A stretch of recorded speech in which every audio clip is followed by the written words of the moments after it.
Hey, I think we're live. We're starting? Oh man. Okay, here we go. Fresh from the theater, live from New York. No, not quite. New York. Of course, yes, We moved to like New that. York. Thanks for joining us as we take a closer look at this year's release of the movie Bonhoeffer, Pastor, Spy, Assassin. My name is John Newton, science fiction author, and I'm joined today by Ryan Schultz.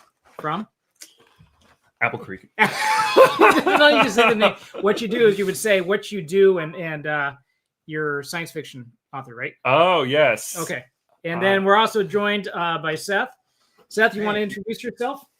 Yeah, my name is Seth. I've been on the show as a guest once before, and I am an aspiring science fiction author. So, all right. Well, there's a group of us here. We should also be joined by Eric and Elle, I believe.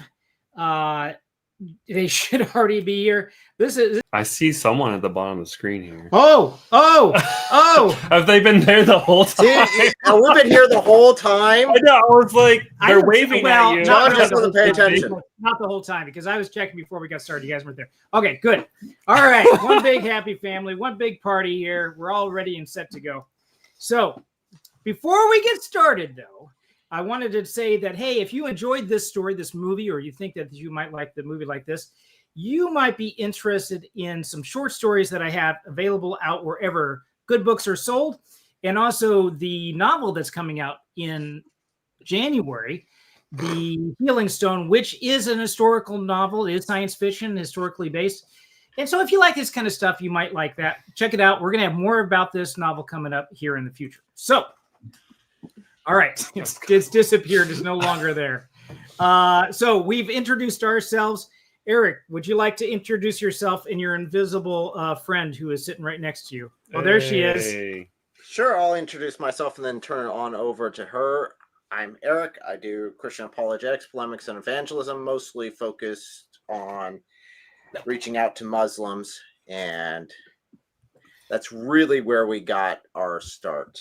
But I'll turn over to my wife and let her introduce herself as well. Hi, I'm Elle. I'm an apologetics artist, and I will be joining closer here shortly. But yeah, I like to share the truth of the gospel with the world because we all need Jesus. So, all right, awesome. And now we've all gone out to see this movie, an individual journeys out to see the movie, and then we came back here. We're gathering together and saying, okay, I have not talked to everybody here to see what their opinions are. This is going to be fresh. It's going to be unedited and the bare bone facts. So what is the movie Bonhoeffer all about? As the world teeters on the brink of annihilation, Dietrich Bonhoeffer is swept into epicenter of a deadly plot to assassinate Hitler. Dietrich is both a pastor and a theologian, and with his faith and fate at stake. Oh, that's a tongue twister. That's a tongue twister. He must choose between upholding his moral convictions or risking it all to save millions of Jews from genocide. Will his shift from preaching peace to plotting murder alter the course of history or cost him everything?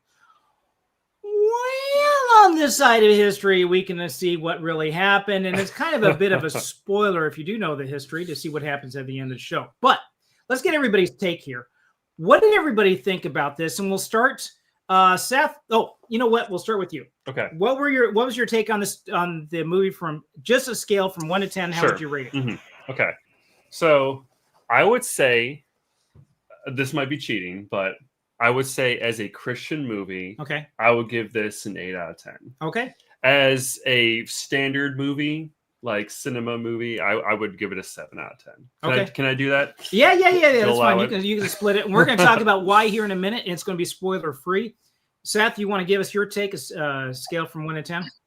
yeah, for me, I'd have to say it was an 8. I thought the cinematography was pretty good, and also it was just extremely touching to me. It was like very heartfelt, and yeah, I actually teared up at several parts in the movie.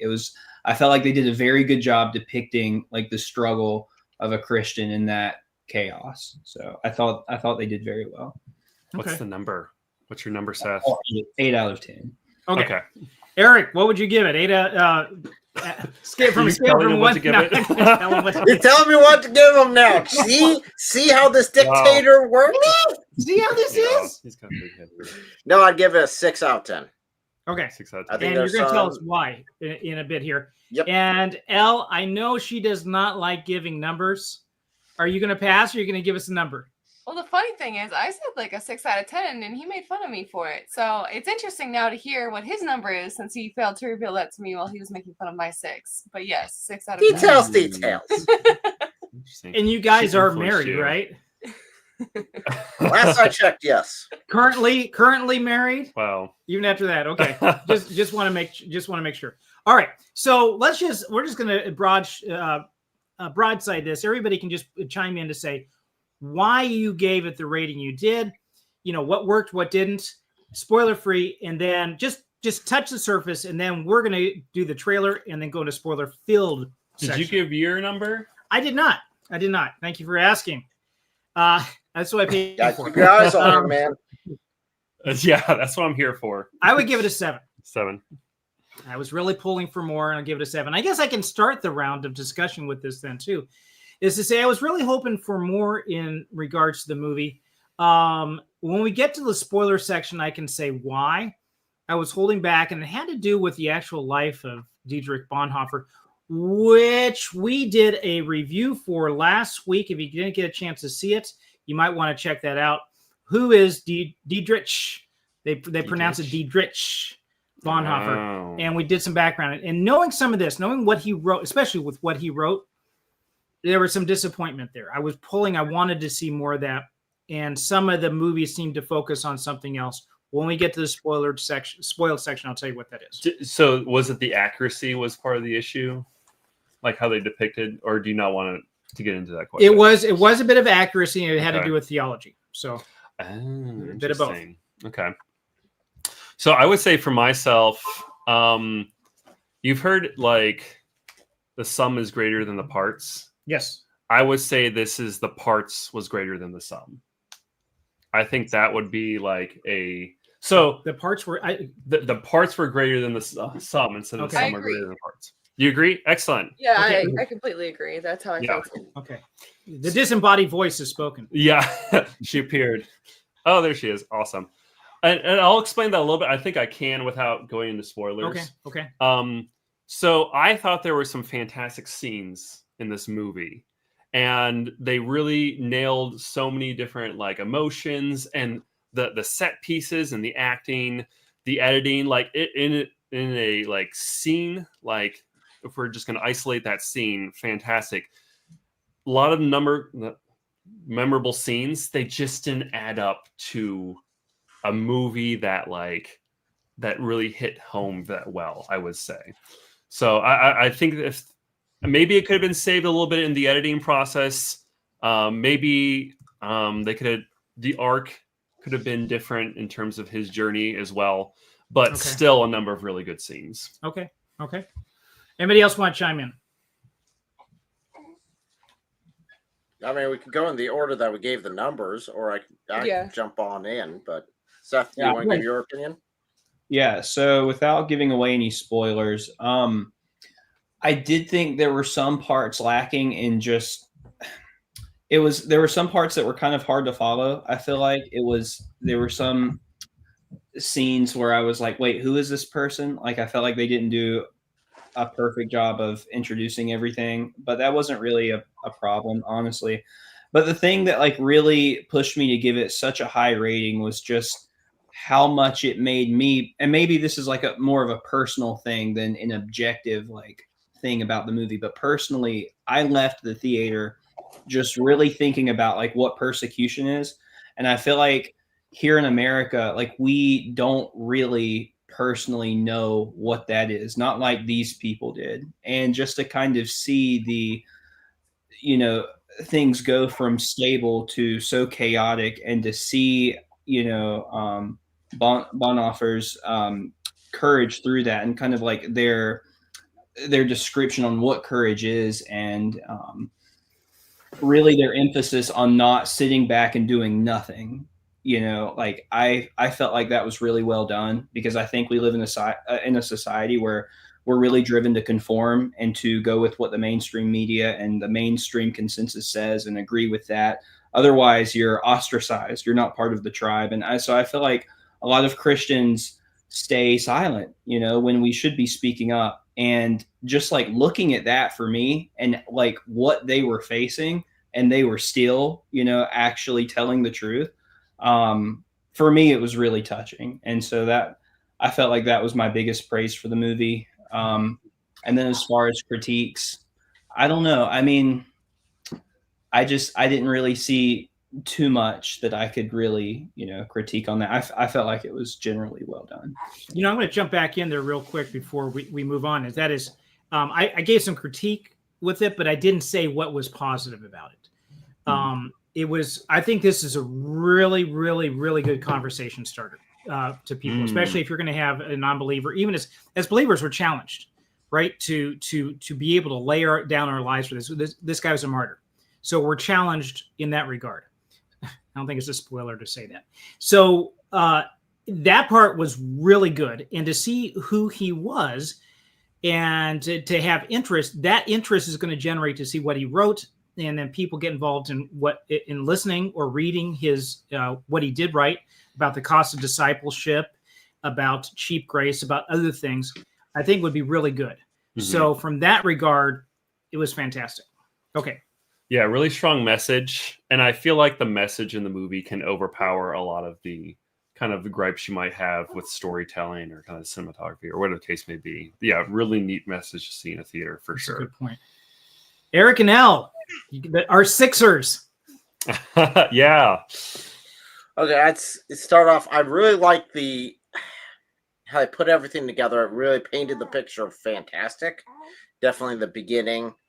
I think the issue, I would say overall, and this is the major issue, would be trying to do too much in too tight of a time scale, where it huge jump from when he returns, he goes and does some things, returns, and there's huge jump of multiple years that isn't really touched on in the little description you gave. It talked about the assassination plot. Well, there wasn't enough time to really go into the struggle as much as I would have liked to have seen. Yeah, definitely the theological end of it. Yeah, there's not really that much time invested in it. Other than that, it's good. I mean, it's a good movie to go watch. I just think you need the background. If you don't have a knowledge of who he is, you're going to be missing out on quite a bit. So it's almost a prerequisite to have some grasp on who he is, as well as the time frame of World War II, in order to really meld the two, as well as if you knew World War I. In addition, that would also assist in some of the struggles he had to go through. That's my opinion. Awesome.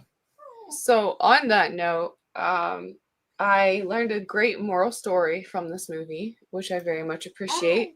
And that is, before watching the movie, make sure to watch John Newton Sci-Fi's stream on Bonhoeffer, because I skipped out on it, and I was definitely lacking some information that I would have liked to have had. I was hoping to be the one amongst us that would go into this fresh, not knowing anything, so that I could give my thoughts.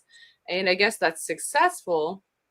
But the movie, in my opinion, did not do a good job of explaining a lot of the things that I would think were more necessary than some of the things that they did show.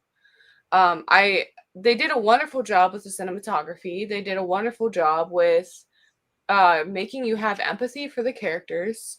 I know we're not getting into spoilers yet, so that's fine, whatever. But there were definitely times where I was like, wait, but this doesn't make sense. I thought this other thing was going to happen. Wait, this doesn't make sense. How did we get from point A to point B? It just seems like there's something missing there. There's got to be something missing there. And then after talking with Eric afterwards, it was like, oh wow, there wasn't just like something missing there. There was like a lot missing there.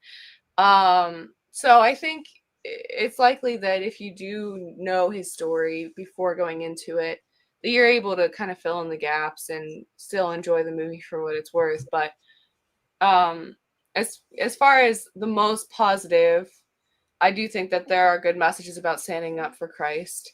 As far as most negative, I do think some of the things that are said have huge moral repercussions if applied wrong.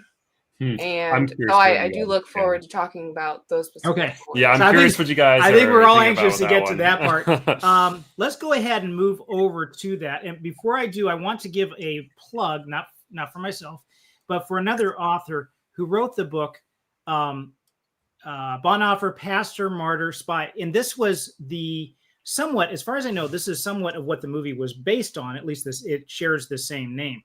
And the author, Eric Matakis, really did a good job. There's some interviews of him that are available on YouTube if you get a chance to see it. So that gives a lot of background to it. You almost, like you were saying before, you almost need to see that. Now, again, before we jump into this, though, there is one more thing I do want to do before we get to the spoiler section. That's look at the comments, because it's not just us that are here. Wowza, we got a lot of people making comments here. So we're going to touch on some of these. Thomas said, no sequels, prequels, bloopers, or reels for this one, please. Sequels. Oh, yeah. It can't be a sequel. It's not a series. But although you could maybe do a series on martyrs or something like that. Oh, Martyrs. That would be pretty good. And he does mention Eric Metaxas.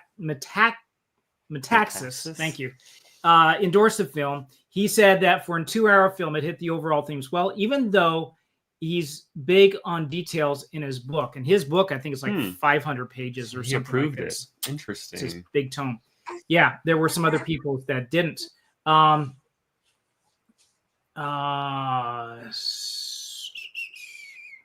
You can skip the rest. Yeah, I think so. He is not allowed to talk for 24 hours on this channel. Okay. Yeah, a little bit of spamming going on there. I think I will skip that. So instead, what we're going to do is I did threaten you with this, that we are now in spoiler territory. So all holds are barred. And to get the ball rolling for this, what I would like to do is start off with the trailer.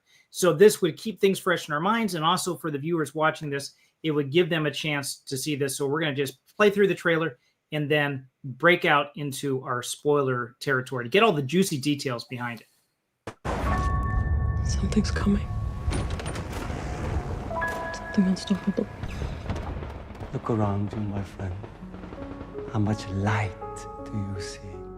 Hello, darkness, my old friend.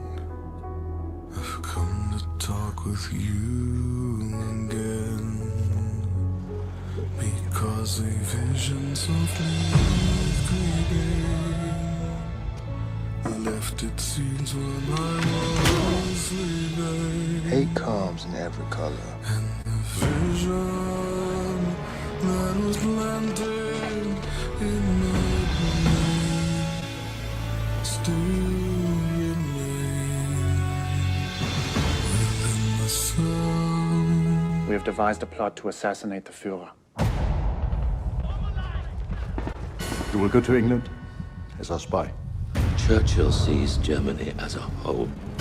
He's afraid that a bomb traced to England would mean invasion or worse. Invasion? Invasion? My country was invaded from within. And the people bowed in parade to the neon god they Hi, Hitler! in the sign flashed out his warning, and the words that it was forming. In the sign said the words on the prophets are written on the subway walls and tenement halls, and whispered in the sun. I'm ready to meet my destiny. Of silence.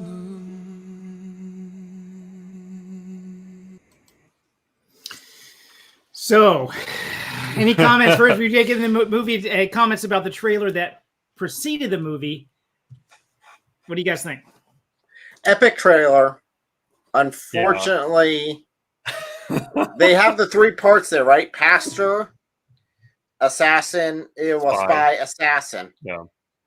They didn't spend a lot of focus on his theology, just a brushstroke compared to how deep theology. I mean, he is deep, and I don't think they really did justice to that. Yeah. Then his spy work, not very much there. Couple scenes done. And then the assassin part. There were 3 assassinations. They was 3 plots they was part of. All of them, of course, failed. But the last one was the one that got the closest. And we're in the spoiler part right now, right? Yes, we are. Definitely.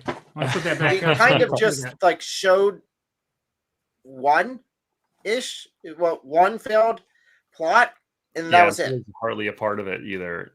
It was hardly a part of it. It makes it sound like he's the assassin. I know. So he's the one that's trying to assassinate. I was expecting him to go for people. And if you look at this, if you don't know anything about him, and you watch that trailer, you go in with the expectation of, oh, this is going to be a thriller, a spy thriller, right? Did you guys get that vibe on this? Yeah, I did. Yeah, I think that was my one disappointment. I think now that I think about it, is I was expecting a little bit more from the assassin part, and I was like, wait, that's it? It's over? Yeah, I was the really bomb confused about that. Doesn't blow up. They just put it in the water, and then that's all they go into that. So yes. I would they like don't to explain see what that was either. Yeah.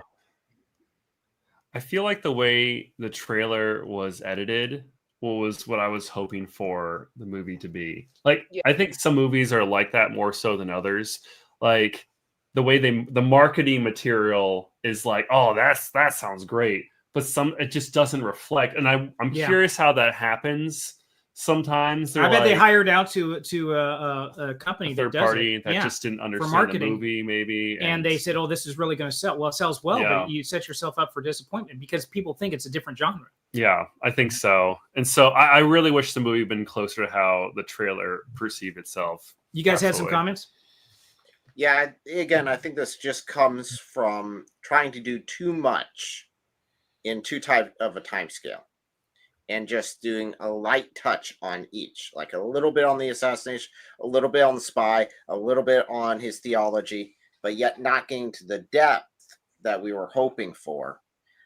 In addition, the time that he is in trying to get the pastor to talk to Churchill, and that activity happened before the UK got involved in it. And then it goes back and not too much further along, and it's at his, execution.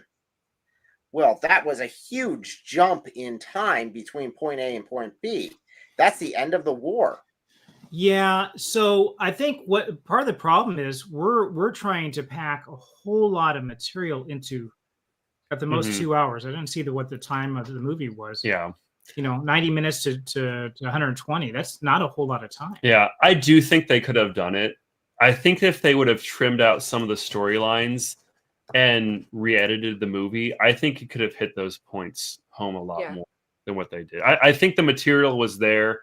I think a second pass at the editing and trim out the fat, I think you would have had something much closer to what the trailer perceived itself as. Although I do feel like you need a little bit more footage to flesh out some of the details of the assassination and spy element of his life, because I think that's what people were kind of like hoping for. Okay. And I'm curious how much footage they left on the editing table that they took out. They're like, they kind of decided to go another route with it. I'd be curious. Okay, go ahead, Eric. I know he was also saying that he was a pacifist at the beginning. But that wasn't very clearly defined in the movie either. No, and it would have been good to see what that struggle was, where it flipped, because you do see that in his writings. Yeah, that would have been or good just a moment meat where there. What's that? I thought it was. Yeah, I said it would have been good meat there, but yeah, they basically just use a single line to. But aren't you a pacifist? And then that was They it. should That have was the showed it. sum total of it. And you don't get that from any other part of the movie. Prior to that, Mhm. you see the brother, the interaction there, the death that happened, his brother dying in World War One, and how that impacted him. And I can understand that, but you didn't get the feel that that's what drove him to pacifism, or his theological studies that drove him to pacifism, and how he came to terms with that. You don't see that at all, and that would have been very interesting struggles to see. I think personally that because there's so much other stuff they were trying to cram in, I'm fine with leaving that out. As somebody who knew nothing about him beforehand, before the trailer, I didn't know he existed. I didn't even necessarily realize. I might have heard at one point in my life, but I did not connect the dots and keep them that there was even anyone who did try to assassinate Hitler, which I thought was very interesting when I saw the commercial, because it was like, oh, that makes so much sense. Like, everybody now is like, oh, if I could go back in time, I'd assassinate Hitler. But it's like, well, then why didn't anybody back in time try with this type? But like, I guess they did. So since the movie commercial was promoted as like, you're gonna see this assassin go after Hitler, yeah, that's what I expected. What you guys were talking about before, like that he actually was the one who went after Hitler. And then even in that scene where they were like, oh, I thought you were a pacifist or whatever, like that was enough for me for the pacifism side. But that scene set it up as one of the things that Dietrich Bonhoeffer said, or however you say his name. But one of the things that Bonhoeffer said was, you know, here I am, whatever his name was, use me. So it was like a, I forget what that phrase is called, but essentially it was signaling back to the Bible verse saying, you know, here I am, Lord, use me. Okay. And so I thought that was interesting, because it was like, look, I'm going to stand up, I'm going to do this thing. But then it really extra compounded the fact that it sounded like he was going to be the assassin. And then all of a sudden it's like, oh, you got to go. You got to leave the country. And he's like, no, I don't want to. And they're like, oh, you got to leave the country. And then there's like one scene of him sitting at the table with someone who's going to try to kill Hitler. And then nobody kills Hitler. And then it moves on. And it's like, wait, what? He just had like a briefcase of money, and that was like as far of his involvement as we get to see. I felt Yeah, like and that. But that was when they were taking the Jews out of the country. Yeah, but then so that's what he did to like gain their trust, and then he didn't even have anything to do with the assassination. That other guy did. Yeah, that's what it felt like. Yeah. Is he just sat at the same table as somebody else who took over his job, since he was just gonna, you know, leave the country instead. And it was like, He what? prayed for them. That was nice. And they could have so much more with that, because in like the actual history, there were so many weird things that happened with people trying to assassinate Hitler. Like a lot of people, myself included, kind of speculate that Hitler had like some kind of demonic protection, because there were some really weird things that happened where people tried to kill him and it just always went wrong. And I felt like they could have kind of gotten into the assassination part. So I had just finished reading earlier this year, The Rise and Fall of the Third Reich. It's this big tome. And I was going to look it up again just to verify, but I'm pretty sure they even mentioned Bonhoeffer's name in this and one of the assassination attempts. But you're right. Each one of those assassination attempts, it was like this one in particular. They didn't describe it too much, but it was this big buildup. Hitler's going to go into this place and he's going to see all this machinery that they had gotten from the French.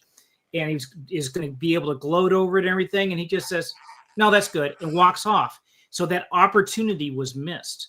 And so many other cases where it's like he changes schedule. They couldn't get him. And I think you're right. I think there might have been something on the spiritual level with that, demonic forces that are paving that way. So have you seen the movie, or you guys see the movie Valkyrie? That was what Yes. Thomas Hall just mentioned. He said, I didn't see the Tom Cruise movie Valkyrie, which was about the assassination plot from the other conspirators. Perhaps they should be watched together, like Barbenheimer. Oh, interesting. Well, Barbenheimer were like opposites. These would have been complementary. Yeah. Right. In an interesting way. But okay, so the Valkyrie was so much more streamlined in a sense of like that was the story, was the assassination attempt on Hitler. And I think a very simple thing this movie could have done was just use the word Valkyrie, because that was the code name that they were the assassination, just to kind of tie it in for people. so they know that there's like a bigger story going on in the background that you haven't seen. But they didn't even mention the Valkyrie. It was almost like their own side attempt, like their own like ragtag group there without like a bigger. They kept talking about like, oh, we have the intelligence community and the German defectors that were like the secret spy ring, and we barely see them. If they would just meant like there are people in this town taking on the Valkyrie project, and this is going to be But our I think part they had of to it. they had to compartmentalize that in case they were caught. I don't think they could really disseminate that Well, knowledge. Bonhoeffer was one of the main players in the Valkyrie.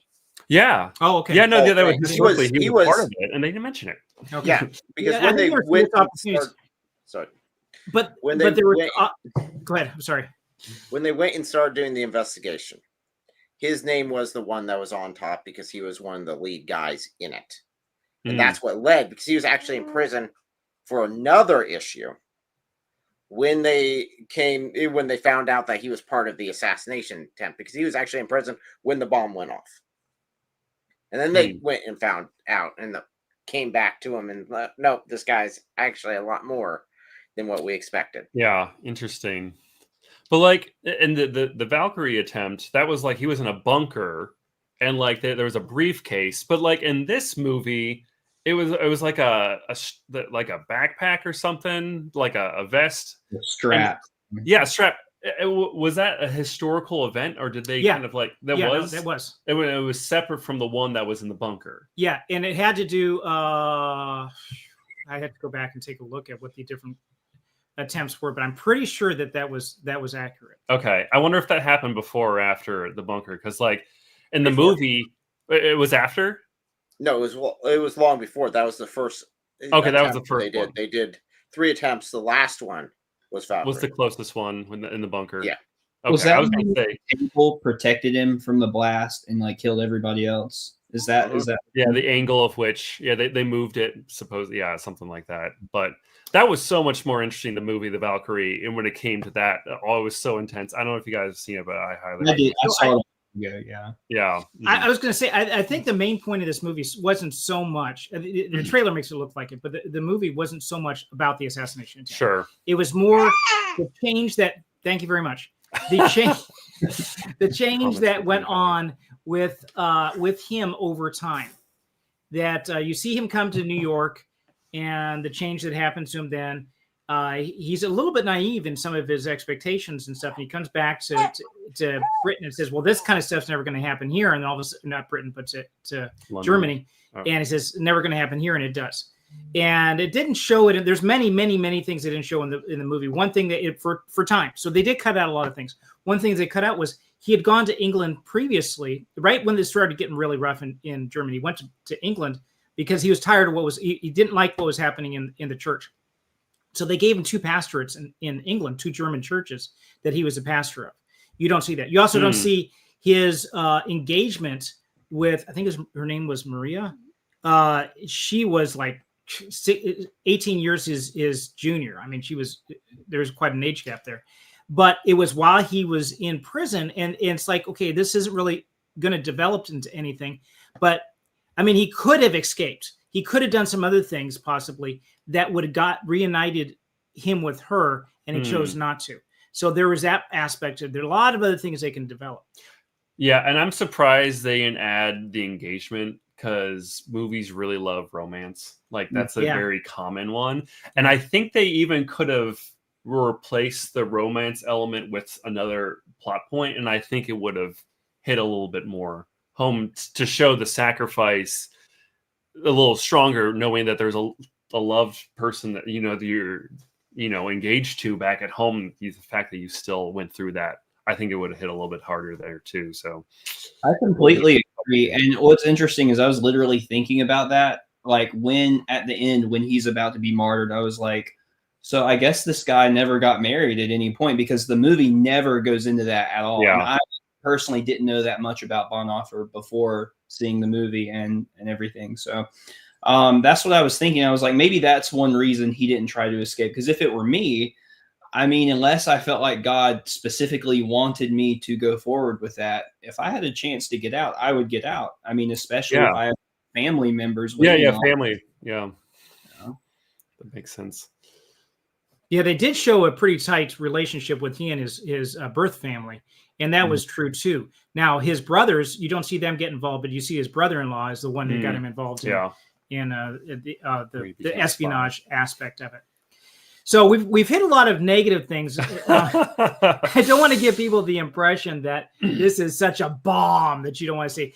Maybe you guys can pull out some positive things. I do have one other negative thing that I want to hit, but maybe show some love here first before we do that. I don't know. My moral negatives though are pretty bad, so I kind of want to get them out of the way so that I can move on to only positives and just kind of. But if you want to end on an awful note, dog on it.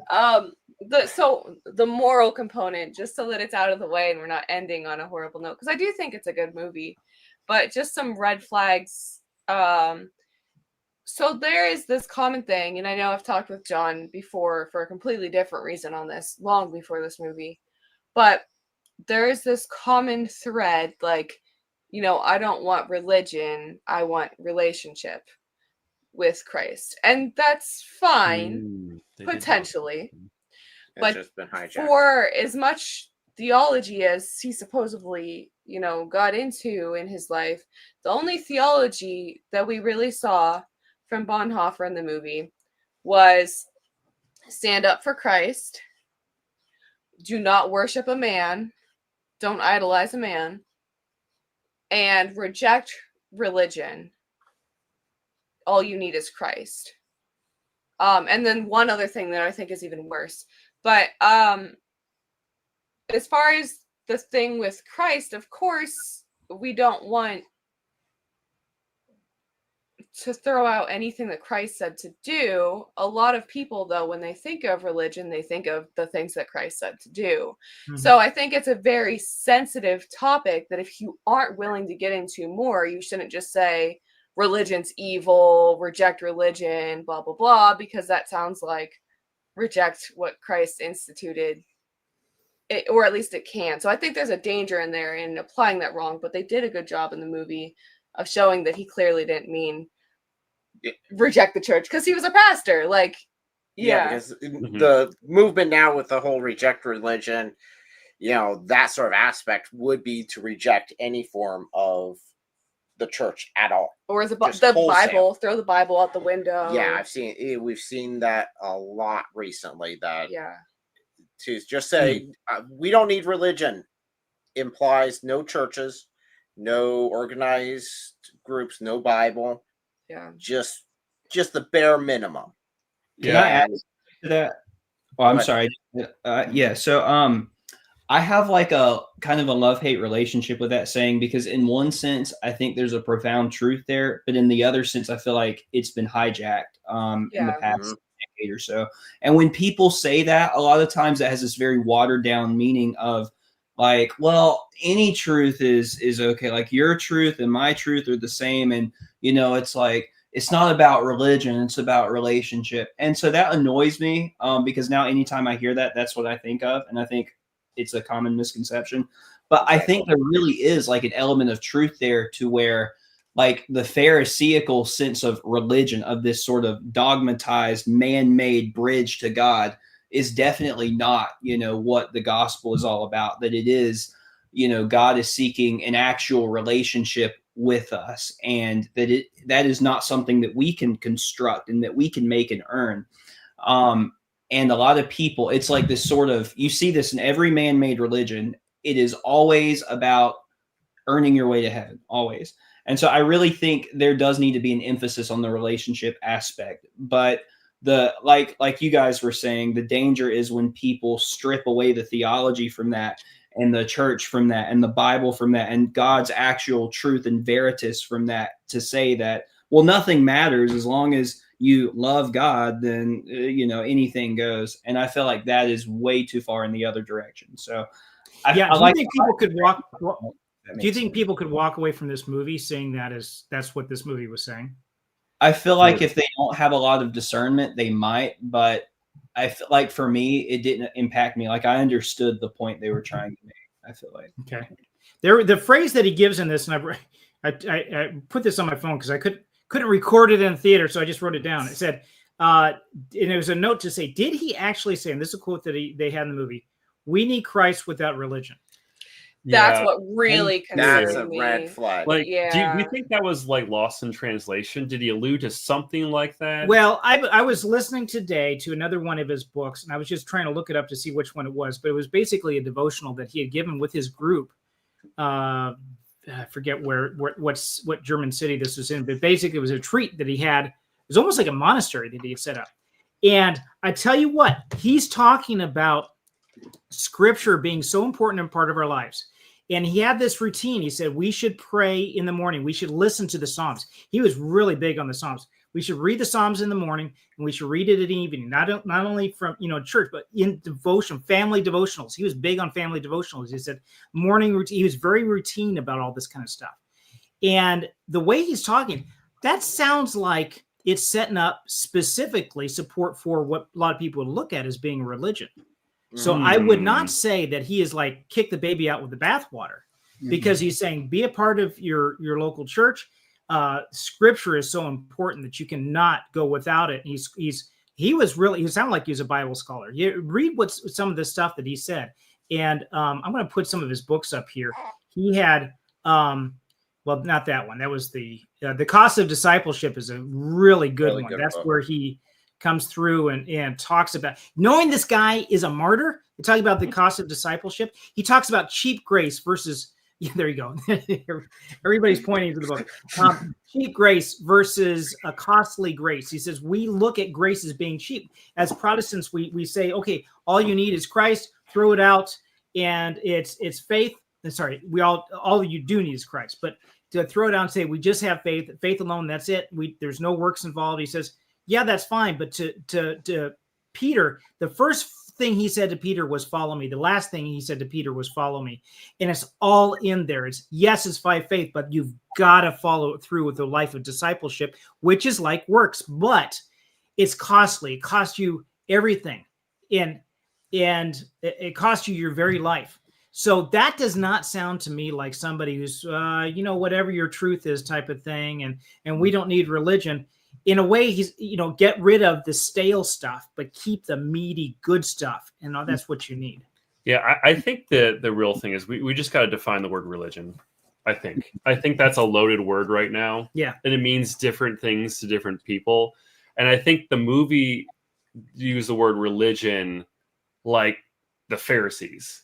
Like the Pharisees and how they approach religion. Yeah, like that's not good. That's not healthy. And so, like, is there a different word for that would have been better, or would have been like too confusing? I don't know, but like in some aspects, yeah, we need to be careful of that. But it didn't seem like he was against organized, worship. Obviously not. Yeah, he did. Like, so maybe they just needed a better word, I think. Yeah, my concern is that they were. Oh, sorry. No, you go ahead.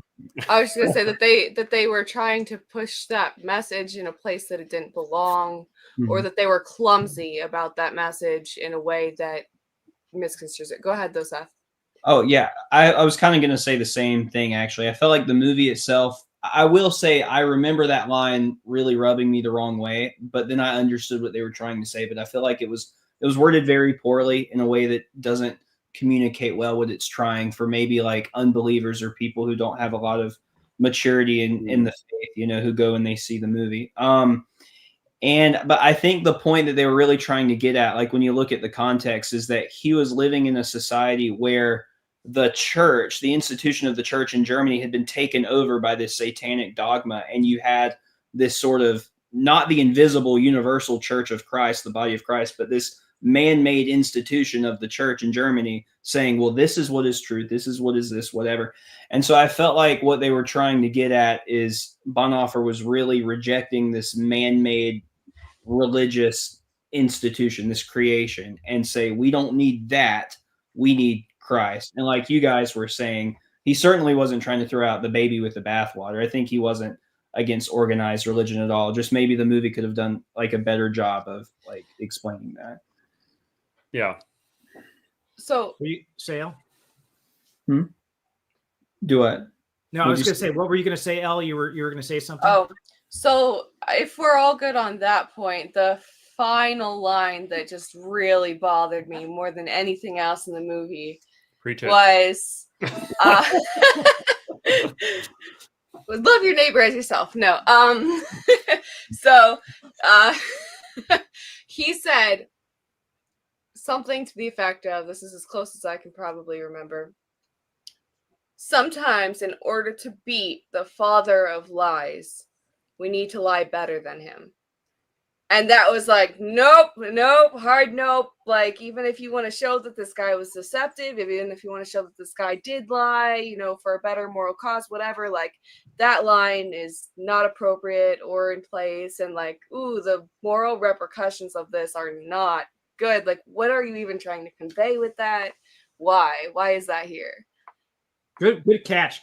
I wrote that down. It said, and I think this is the quote in the movie. The only way to defeat the father of lies is to lie better than yeah, he. that was interesting. Yeah, Only way. Wow, sounds like Muhammad here, right? Yeah, and I think there was the word sometimes before that sentence, but either way, yeah. Why? How? What? No. Definitely not. I don't understand why they thought that was. Well, if you're not going to be a very good spy if you don't lie, right? Oh boy, so that's the hard thing, right? Yeah. But still, to say that as like projecting it to millions of viewers, hopefully, I hope millions of people see this movie. But like, why would you want that line to be what you're telling them? Because it's not just a personal. Oh, for me, like this is so hard. I'm so sad. I have to lie. Right. It's like, this is what we must do as Christians, and it's like, wait, what? No. Right. Right. Okay. So here's Thomas mentioned about this too. This is somewhat going along those same lines. He said, and I'm sorry, we'll pick back up if you want to build on that, El. But he said, are any of you pacifists? That's interesting struggle for me here, Thomas. I'm going to say, boy, that is a can of worms. I'm going to put it off to another live stream. I'm not going to ask for a head count here because I don't know. But let me put up a second comment in here. He says, we know what is meant by Christians that we say it is not a religion and relationship. I've said it myself in the past, but non-believers, it sounds like a squishy cop-out. Yeah, I agree with him. There's a nuance there that believers will understand that maybe unbelievers will not catch. But in terms of the whole pacifism question, that has to do also with the lying thing. At what point is that level of deception okay, if at all, in the believer's life? I guess the bigger question is should he have been a spy at all? Like, right? Because like there was a moment, it was brief in the movie. I think we all wanted more, but now we're saying like, no, he shouldn't be lying. He shouldn't be a spy. But look at the church. I mean, were there spies there in Paul's and the apostles' organizations to kill Nero? I mean, no, they didn't do that. And I think it's a really hard teaching, not to get into the pacifism thing, but I think when you look at like the example of the church fathers in the first century church specifically, and Jesus himself, there is not any of this sort of political espionage. That's like kind of the world's thing. It's like, we're not of this world. And I think there really is a point to be considered for, taking up your cross and following Christ, even if it is counterintuitive to like every human instinct we have. Yeah. And so, which I think leads to a very interesting kind of message in the movie. And I'd be curious to see if the actual quote is here somewhere, but like essentially that silence is like louder than, worse than doing nothing. Like doing nothing is essentially an action in itself. Mm-hmm. And then he related that to this idea of like, we got to take down Hitler. We got to get rid of this regime. And so does that contradict kind of like the biblical message and what the disciples were doing? Like, because you can justify a lot of things with like, if I did nothing, then it'd be worse. I don't know if any of us are really going to be put in that sort of crucible to say that, we'll be compelled like he was to do it. I don't know. That's a very, very tough question. Look what happened in the Old Testament. There was certain things that happened. You have the spies going into the promised land, but they were more just observers. Was there any? This would be a great Bible study. Was there ever a time when believers lied and things turned out good, that God had blessed it in Scripture? There's stuff in the Old Testament. I'd say they were hiding people.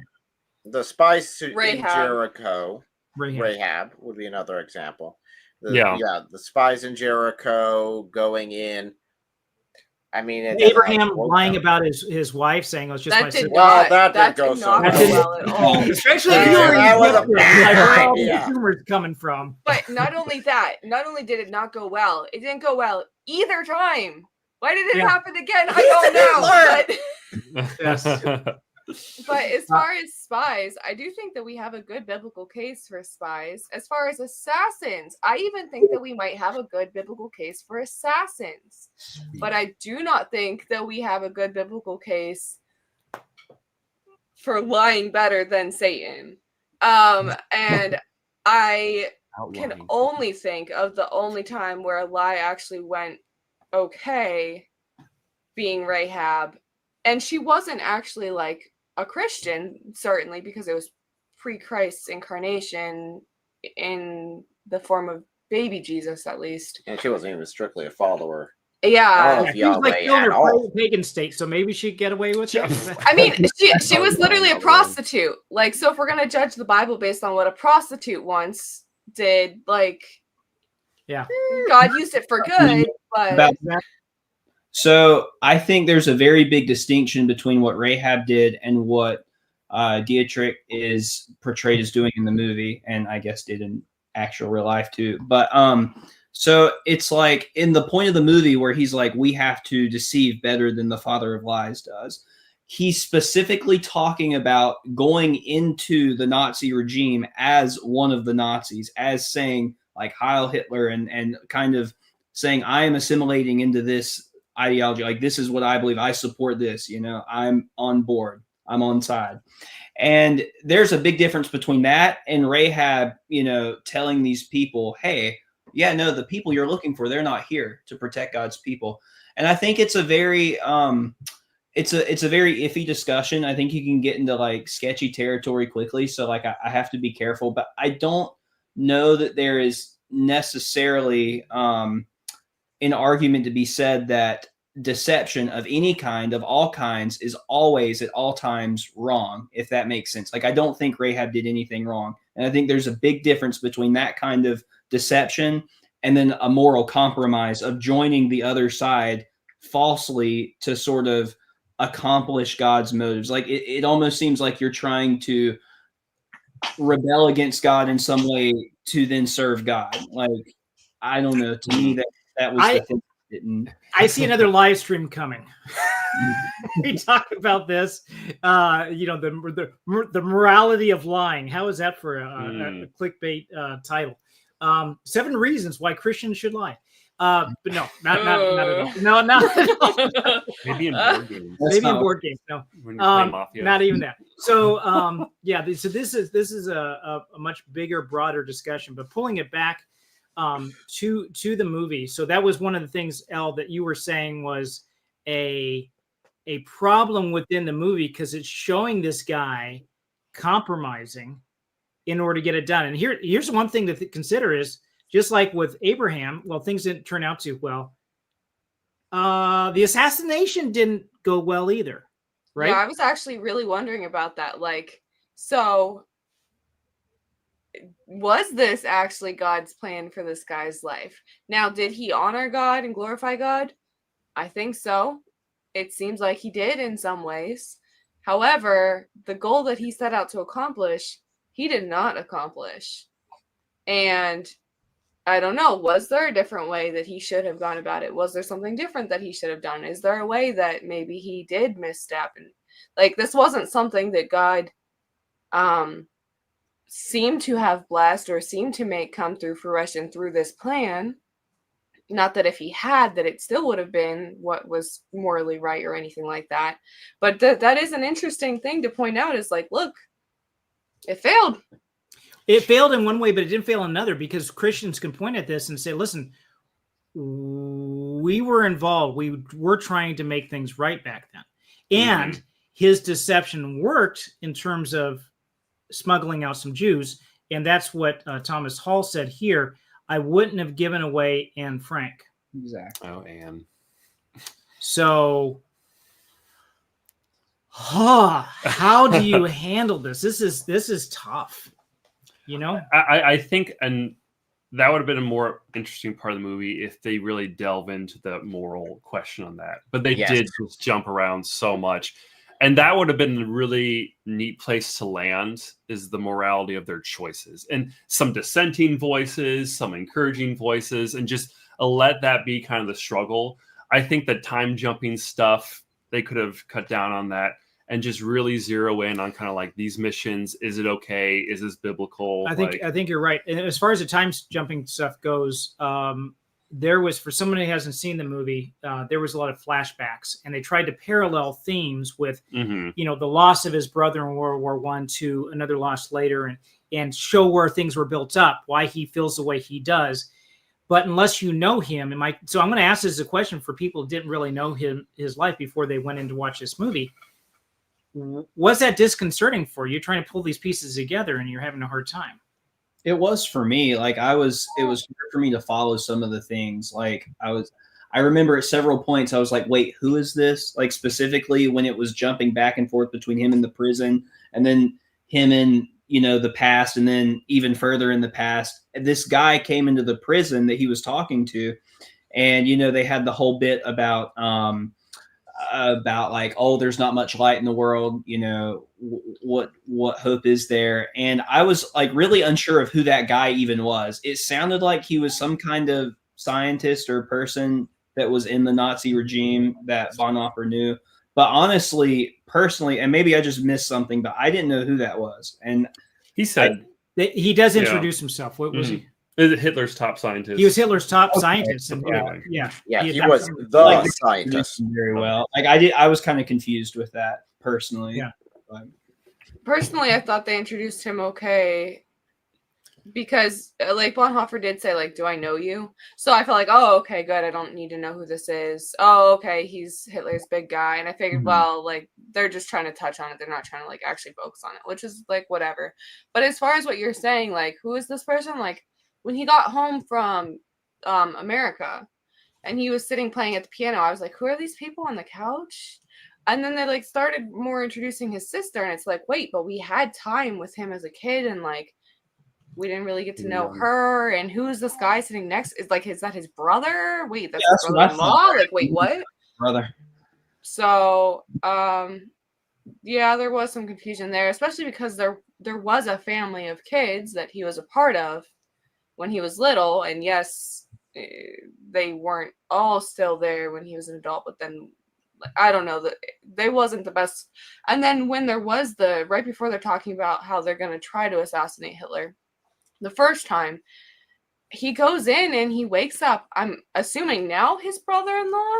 That wasn't super clear who he was waking up in bed with a woman, but then he said Dad needs to talk to us, and then it's just like the two of them in a room with somebody else. Yeah, that was like, wait, what?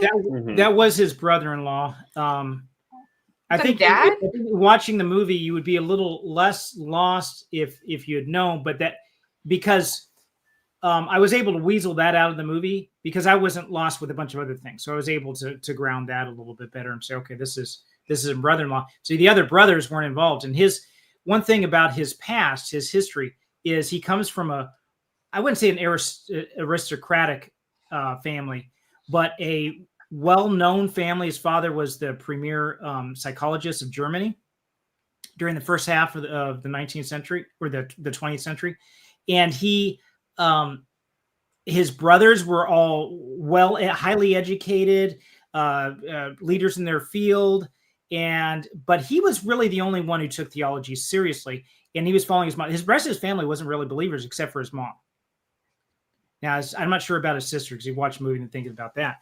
But there is some of that background. So what you're saying then is the back and forth, the jumping, the flashbacks and stuff like that made an already confusing, fast-paced story even more confusing. Is that correct? Me, yeah. Yeah, I think so. I think if they just would have done it in chronological order, it would have been fine, honestly.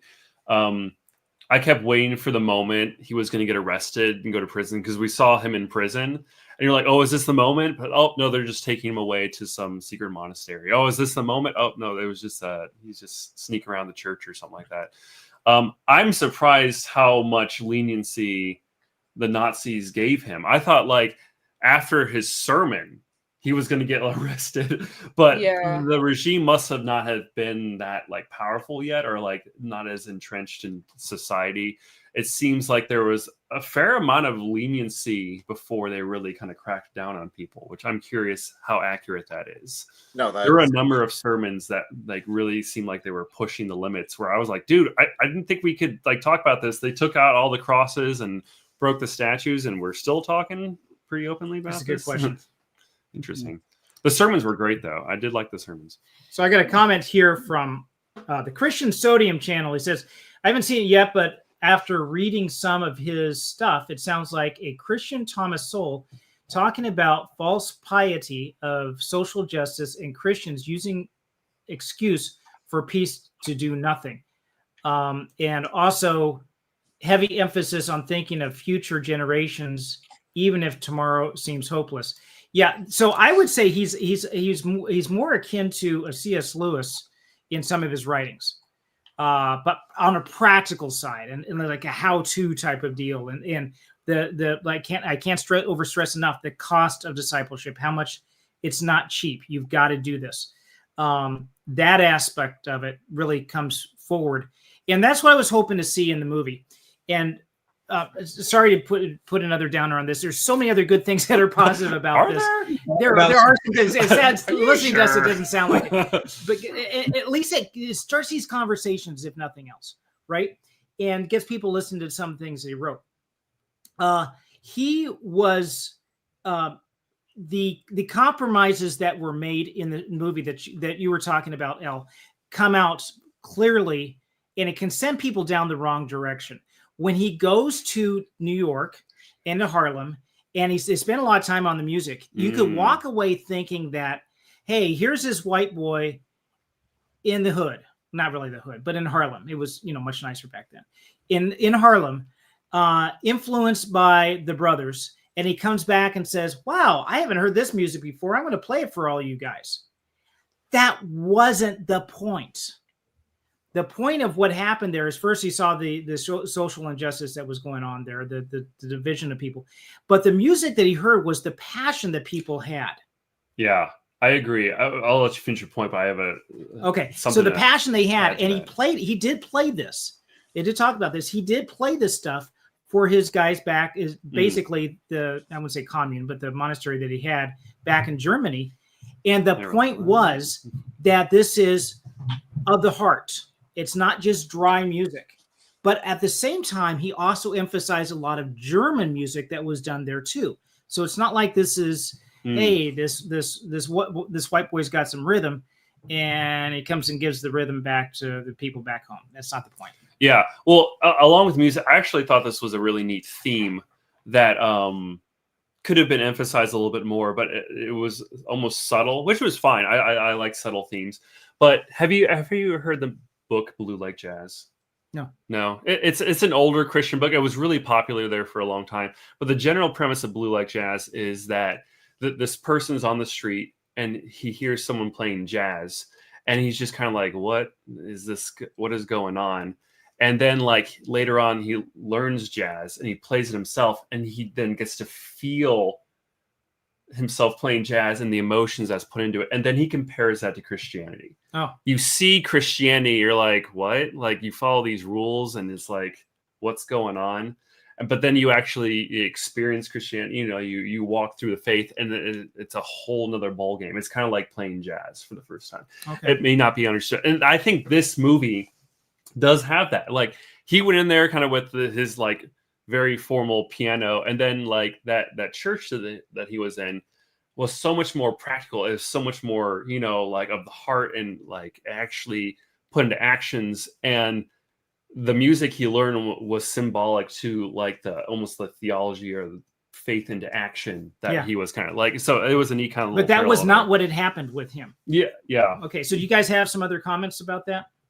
Well, I just want to say I don't feel like it was totally out of place. Like, I know where you guys are getting at with the movie kind of went all over here, trying to pack all of that into 2 hours. But I felt like it was relevant because, you know, kind of like to touch on what Ryan was saying, you know, he goes in there from his sort of, you know, do whatever, and finds like a whole other aspect of, you know, this heart to worship, and not just this dry dogma, this dry, you know, routine of, well, we're just going to do this and that. I mean, because then they contrast it with him going back to the German church, even before the Nazi speech and everything.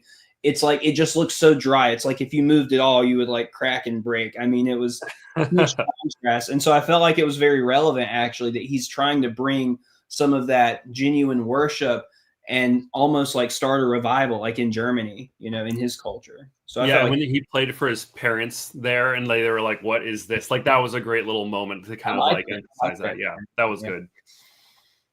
Okay. So Thomas Hall mentioned, he said that his mother was one of the few women who attended university in her day. Oh yeah. So the family was the education was a big important part of the family, and they just kind of Bonhoeffer was kind of Dietrich, I should say, they're all Bonhoeffers. Dietrich kind of went on his own little path down theology, and his father's like, okay, when are you going to end this little phase of yours? Get over with it. And grow up. So things we liked about the movie. Yeah. We talked a little bit about it there, but so I would suggest this as a movie to go watch, somebody to go watch. But I would also say, it would be good for you to learn about him first. And I haven't really come across any of his theology that I would disagree with. Some of his orthopraxy, I would, saying that, you know, certain things like, you know, prayer in the morning is like a must do and stuff. I'm thinking, well, you know, I think it's a good idea, but to use proof text in Psalms to say I rise in the morning to pray doesn't necessarily mean that that's prescription for us to do that. But by and large, I would say what I've read of his is really well-founded and good. I would have liked him to have continued to live and be a contemporary with C.S. Lewis. See what would have happened there. Yeah, and at the end, it almost seemed like he was ready to die, or not that he wanted to die, but like he had an opportunity to leave. And I guess his thought was like, oh, if I leave, they'll take it on these other guys. But at the very end there, it just seemed like the Nazis were just kind of half-heartedly doing that stuff. It didn't seem like there was an actual like genuineness to, like, because the one was just like, here, take my Bible, and he's like holding on to it like this. I'm just like, dude, you just openly doing that amongst your Nazi brethren? Oh, he like, kind of snuck it to him. He wasn't. I go, but then afterwards he was holding it, and like the cross was in front. I was like, what? Yeah, like, boy, you know, so they knew. I think at that point they knew the war was over. So like, why didn't he just sneak out? You know, Yeah, like I don't know. I'm guessing historically that went differently than what the movie portrayed, but it just seemed weird to just like, I'm ready to die. It's like, no, you could let go. Like, no, I must die. Like, I don't know, like, he's got a wife out there. It's like, why? Like, run away. Yeah. Well, they didn't talk about that in the movie, but like, you know, yeah, I don't know. I'm sure that was they revised that for the sake of the movie, but it did seem kind of silly. And I think it took away from the ending a little bit. Like they meant to be very emotional, like the sun coming through the clouds, and like it was moving, but at the same time I was like, okay, but like this is kind of silly, like that he's just like going to die right now when there was other options. And I feel like it didn't have the evil regime wasn't as strong. It wasn't like they had a through person that was like, finally, I found him. I'm going to take him out. Like they needed a central villain, I think, to really go through the whole story. That he's like, they had the opportunity to make one. They did. I mean, there was it the boy, one of the boys that he taught. It could have, Sunday school was basically a parallel to him in a lot of ways, and they definitely could have built him up as the central villain. The central villain, not so much that maybe that he is evil, but that he was evil because he made the opposite choices of what Bonhoeffer made. And because of that, it led him down a corrupt path. They both started in the church, but one compromised and the other didn't. I think that would have been a good parallel between. Yeah, I if think you have so. enough information on the character, doing. Are you talking about the guy that was sitting in the crowd that was like head of the little Nazi? Yeah, faction? he was kind of a recurring character. Yeah. Yeah. He looked like a young Neil Donahue to me. That guy. I wish they'd talked about him. Yeah, if they would have kept him through the whole story and even like was the one that put him to death, even if that didn't happen historically, I think it would have made a little more sense thematically and just like the arc of the characters. But yeah. Okay, someone threw up a couple of comments here. This is from Truth Defenders. He said, James 1:27, pure religion undefiled before God the Father is this, to visit the fatherless and widows in their affliction and to keep himself unspotted from the world. I'm going to give it, and I'm going to use modern pronunciation, so it might not sound, if you have Erasmian pronunciation for the Greek, it may not catch the same. But Theskia. You can read that. Well, yeah, or Theskia, I think would be Erasmian pronunciation. But he also threw up a couple of other ones here. The next verse, if anyone thinks he is religious and does not bridle his tongue, but deceives his heart, that person's religion is worthless. And religion that binds you, whatever belief or worldview you live by, is your religion. Yes, that's true. Atheism is a religion. And by the way, the Supreme Court back in, I believe it's the 80s, had said that, declared this, that secular humanism was a religion. It is a religion, a dumb one, but a religion nonetheless. So I like both the verses they quote too are from James. I feel like Bonhoeffer and James would have got along pretty well. I think so. Yeah, it's very practical. Mm-hmm. Rubber meets the road. Someone said that James was the Proverbs of the New Testament. Interesting. So,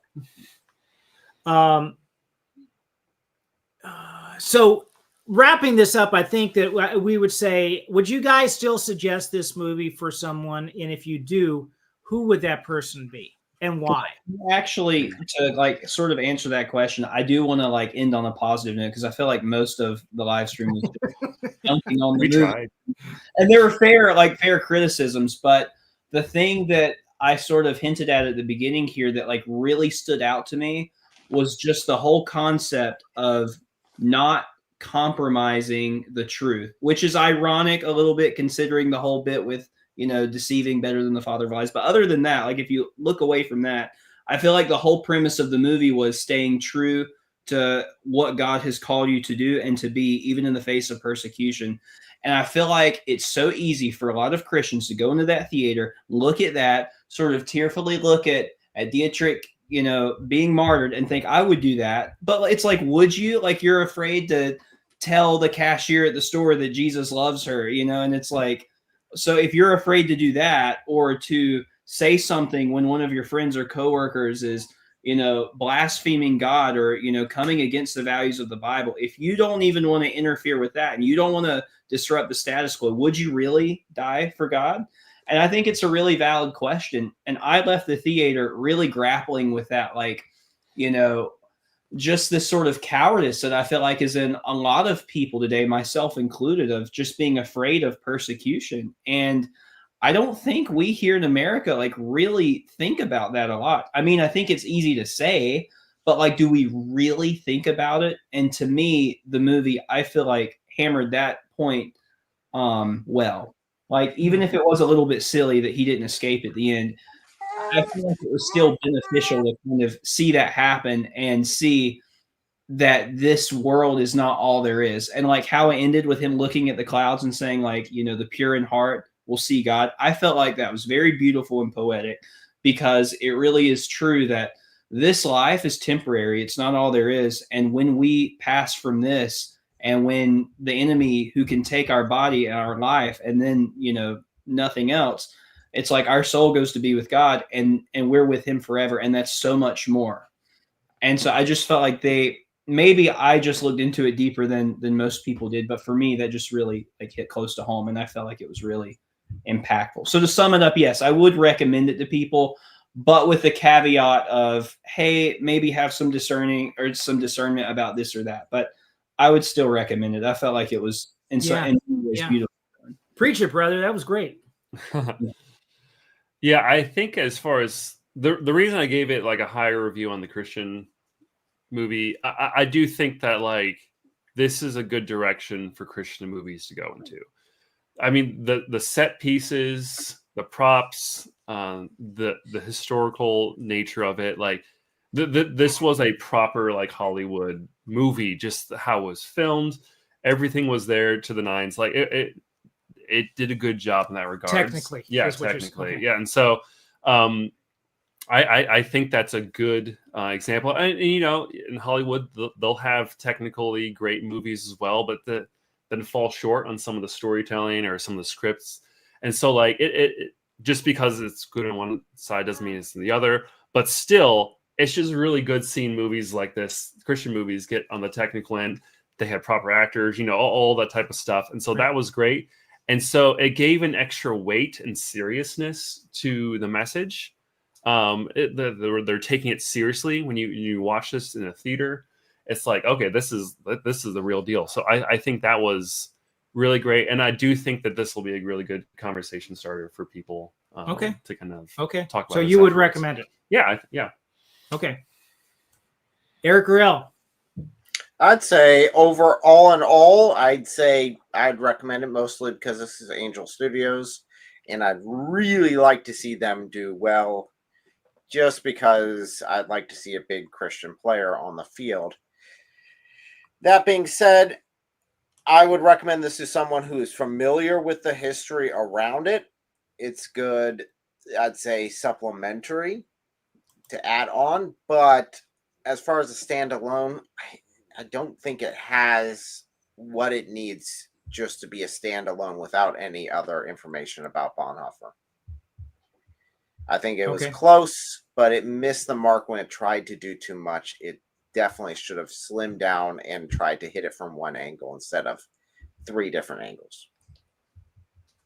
So my stance is, if you already know about the movie and you're curious about the movie, I would recommend it. Especially if you have extra context like that, which we've given in the stream, or you have the extra context of his books, or just knowing about his life, about history. I don't think that in just a random conversation with a friend, I would be like, oh, you should go see Bonhoeffer. Certainly for a non-Christian, there are probably other Christian movies that I would recommend first. I really like The Shift. The Shift was very well done by Angel Studios. I don't think it had like morally questionable statements or things that we would have to flush out with a non-Christian, like, oh, is lying good for Christians? Oh, is assassinating people good for Christians? Like those kinds of questions. Is murder okay?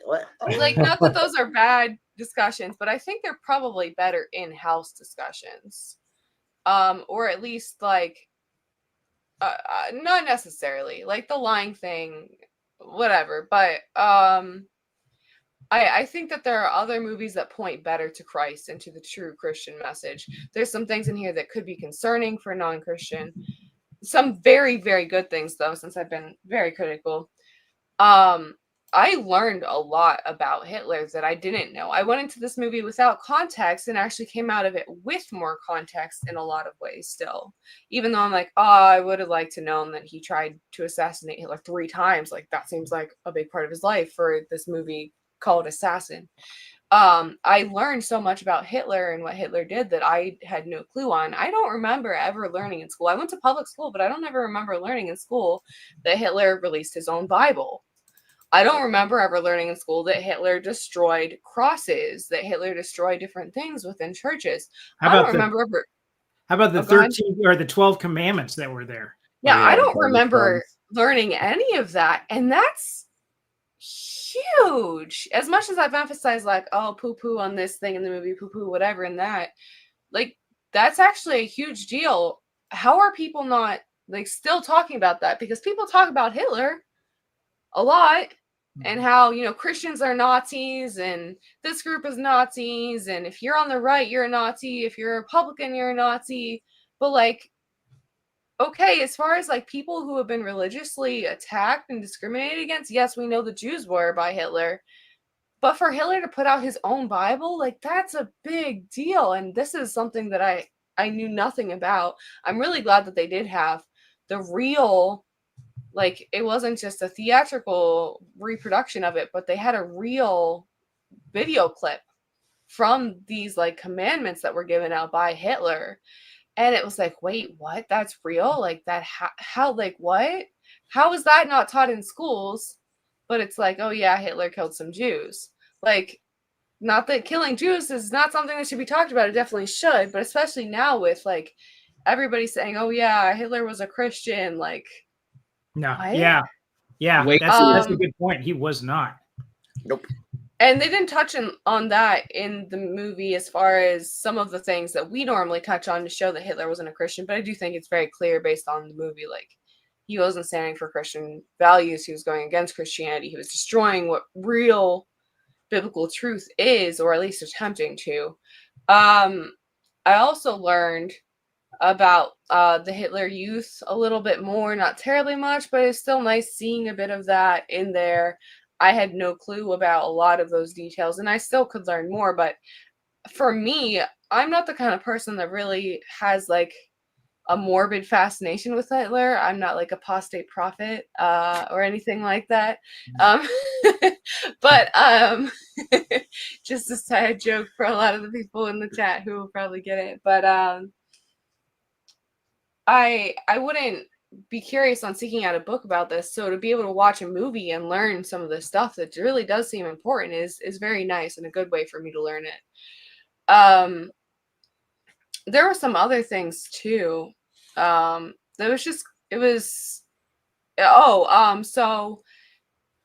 as much as I don't like projecting to the world, look at how evil the church was. That was a concern of mine morally, like, oh, they're really painting the church in a really bad light.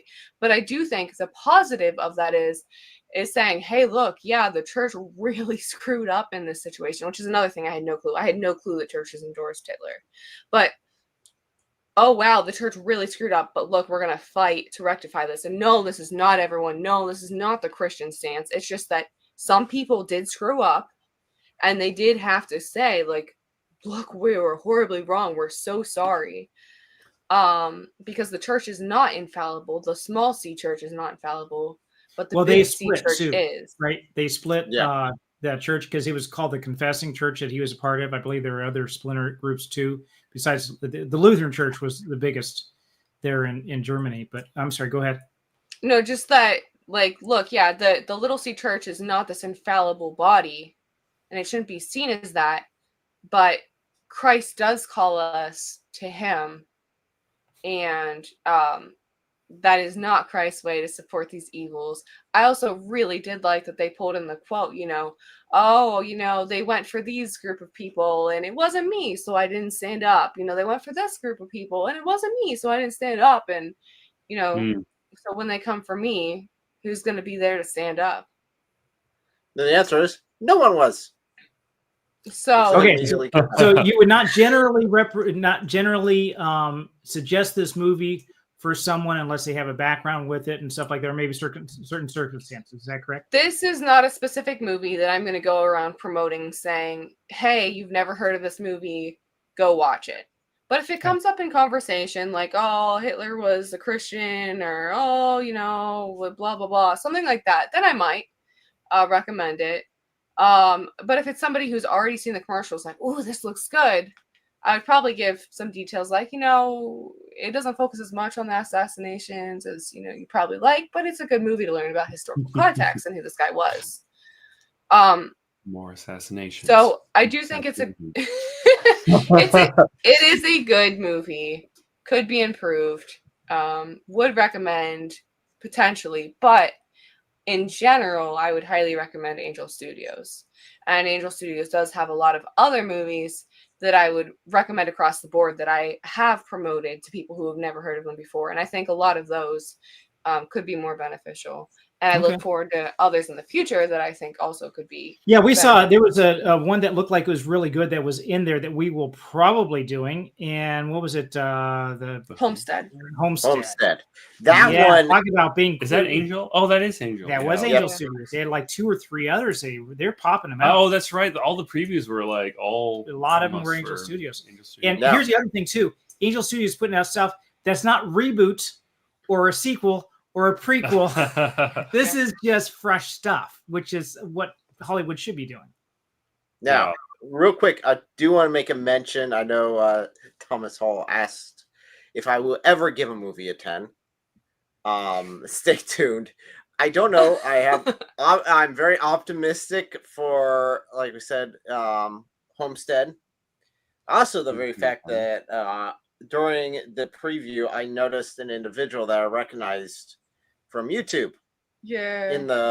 In one of the scenes, and he has a speaking role, one of the Babylon Bee guys. Yeah. In the movie. So that was interesting to see.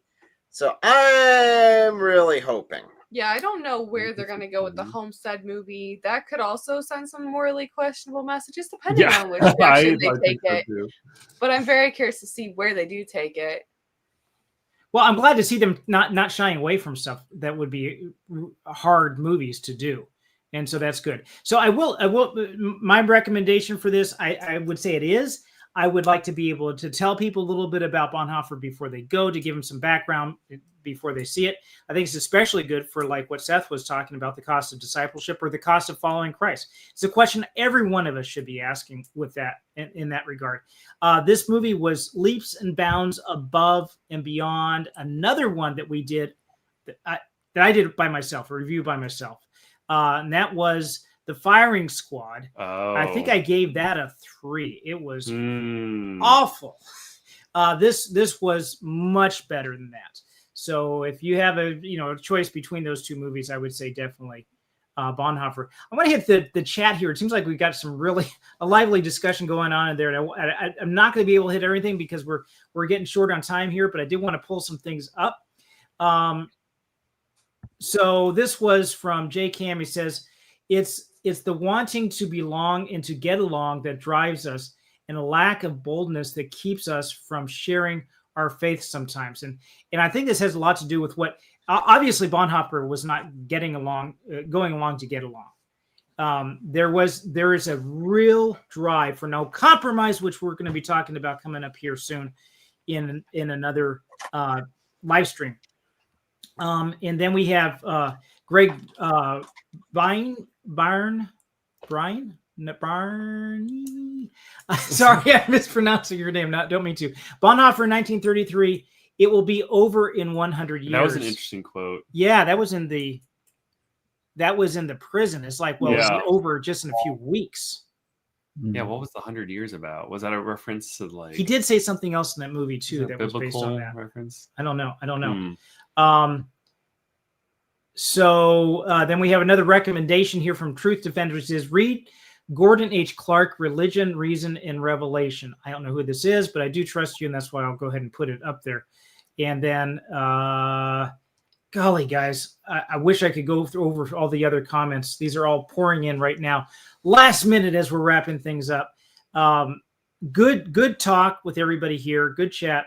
We do have some things coming up, and that is coming up soon. Well, before I get to the coming up soon, I'm sorry. Do you guys have any last comments before we want to get to that you want to say about this movie or anything else? I take that as a no. They're Hitler. Yeah, so mustache. Oh, yeah, it was too big of a mustache. Okay, come on now. He didn't really look. You didn't really look. I was like, is that Hitler? I couldn't tell. Final thoughts for me would be, I know we kind of touched on this, but just as like a good closing thought to walk away and keep in your mind for this week. You're very unlikely to currently be under such persecution that you can't open your mouth for Christ right at this moment.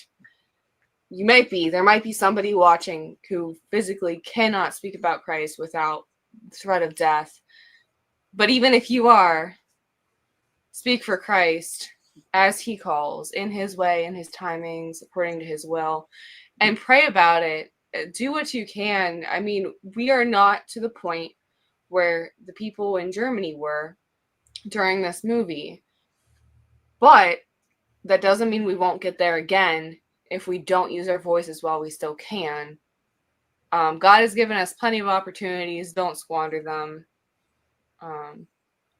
Glorify him in all you do.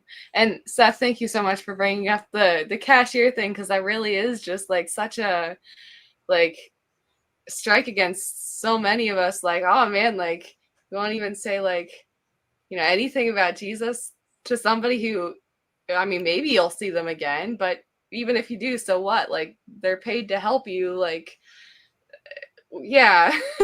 Don't self-censor. Yeah. Yeah, and I think that that's especially relevant considering everything that's happened in the last few weeks politically. I've seen so much polarization and just so many people just wanting to conform with that. And a lot of people that I know, they haven't even fleshed out their full opinions on all of that stuff. They're just basically assimilating themselves into what everyone around them is telling them they should think. And I just see so much compromise. And even in myself, I see where it's really hard to do those simple things. And so that was like the most jarring part of the movie for me. Well, it just made me reevaluate myself and like what courage in Christ, really means. That's a good point. So when you get down to it, each one of us should take up our cross and follow Christ. Although our Christian walk shares many similarities with each other, the particular cross that each of us carries is distinct. In Dietrich's own words, when Christ calls a man, he bids him come and die. We must die to self fully in all ways to be a follower of Christ.